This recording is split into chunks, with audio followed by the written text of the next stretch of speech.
What's happening, guys? It's Shane here. Very quick video for you guys today. Basically, what I'm going to be talking about is which colleges you need to avoid. And with that being said, right after you gently tap the like button, let's get this one to 1,000 likes. Hit that subscribe button, ring the notification bell. We will jump right into it. And the number one type of college you want to avoid is going to be the online for-profit university mills. Now, I don't want to name anyone specifically on this channel because I don't want to subject myself to like getting sued or anything like that. But you know, it's been in the news. All you have to do is type in sketchy online for-profit schools. A list of them will pop up. It's very easy for you to Google this yourself if you want to do it. But basically, these online for-profit university mills will put you into programs where you're basically, the degree that you get is not going to be respected by any hiring manager or business owner. If they see that you graduated from that university, they are going to throw your resume in the trash can. It might even be better for you to not have any degree at all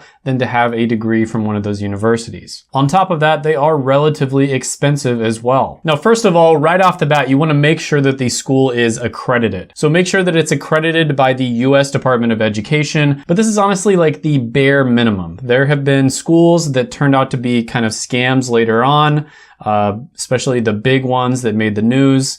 Because they ended up, having a settlement with people, and those schools were actually accredited. So just because a school is accredited doesn't mean they still aren't a scam or a semi-scam. And at the end of the video, I'm going to show you a resource that in my opinion is a lot more reliable. It'll tell you whether a college is a good value or not. The next one on the list is going to be overpriced liberal arts colleges. So a lot of these liberal arts colleges are ridiculously expensive. Some of them are even more expensive than Ivy League schools. And they claim that you're going to have an amazing alumni network and this and that. And, maybe if you live in a certain area, you might be able to take advantage of that alumni network, but usually it just is not going to pay off for the average person. On the same note, another one that's not worth it is going to be overpriced private universities. Because of the fact that they are private universities, they have that private university status, they can then charge you a lot more than something like a public school or a state school. And again, data shows that you're not really going to make all that much more going to these universities on average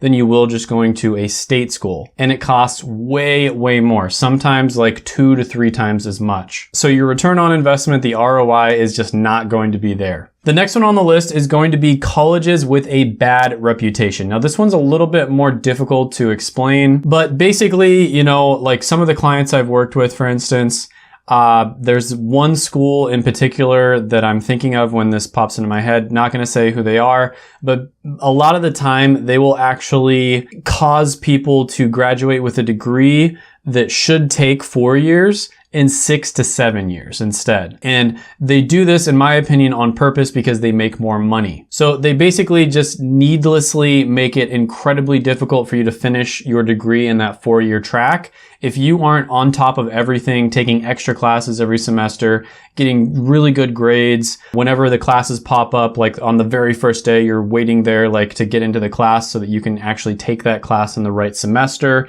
And then of course you have to take this class before you take that class, and then that class before you take this other class. So they make it very difficult for you to finish your degree on time, and it should be a type of degree that you should be able to finish on time relatively easily. There's also schools out there that will kind of overcharge you. So for instance, when you're comparing like the cost of different schools, it's better, in my opinion, to go to a school that has a block rate rather than a credit rate. So a block rate is basically where they're going to charge you a certain amount for a semester, and whether you want to take like 13 credits or 18 credits, you're going to be paying the same amount. Whereas a credit rate, if you are an overachiever and you want to take extra credits, you're going to have to pay a lot more. And I think just in general, colleges that aren't very supportive of their students, right? So colleges that don't help their students find a career afterwards. They don't have a very good career center. Now, the only way for you to figure out whether your college is going to be one of those is to, first of all, try to do a lot of research online. There are rankings for colleges online. Those can be kind of helpful. Talk to people who actually went to the college.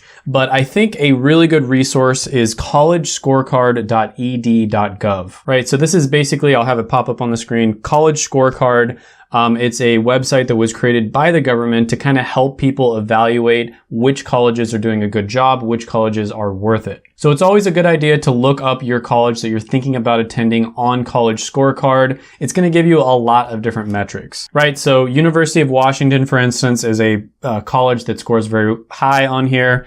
83% graduation rate, that's fantastic. You'll see some of the colleges on here have like a 20% graduation rate or a 30%, which is not good. Average annual cost, $13,000. That's not bad. You can even look stuff up by the field of study. You can look up like how much people make if they graduate with like an astrology degree versus an architecture degree or an engineering degree. You can look that up on here. I did make an entire video on this, so you can check that video out. But yeah, fantastic resource. But anyways, check out my other videos right here. I made them just for you. Go ahead, gently tap that like button, hit the subscribe button, ring the notification bell, comment down below any thoughts, comments, criticisms, etc. that you have on the video, and I will see you next time.